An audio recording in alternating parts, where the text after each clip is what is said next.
என்னடா இந்த மனுஷன் இப்படி பண்றாரு அப்படின்னு நம்ம உள்ளுக்குள்ளே முனகிக்கிட்டு இருப்போம்.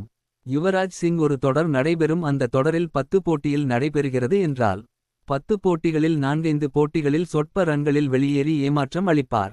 அந்த சமயத்துல ஆஸ்திரேலியா அணி கூட ஒரு கால் இறுதிப் போட்டியோ அல்லது அரை இறுதிப் போட்டியோ ஏதேனும் ஒன்று வந்து விட்டால் போதும்.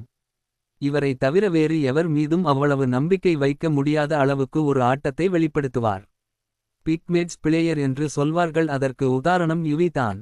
ஆஸ்திரேலியா என்று வந்துவிட்டாலே இவர் அடித்தலில் திறமை மேம்பட்டு விடும், இவர் விக்கெட்டை எடுத்து விட வேண்டுமே என்று கங்காரு பவுலர்கள் பல பேர் உள்ளுக்குள் குமுறியது உண்டு. உங்களுக்கே தெரியும், 2011ஆம் ஆண்டு பிரிட்லி அண்ட் முகத்தை உடைத்தவர் தான் இந்த யுவராஜ் சிங்.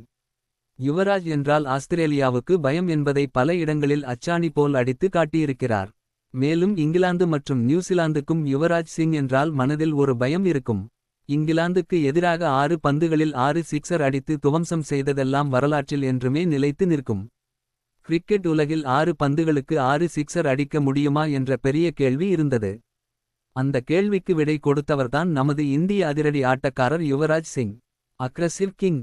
50 ஒரு உலகப் போட்டி 2011 இல் தொடர் நாயகன். தலைவன் லெஜெண்ட் தான்.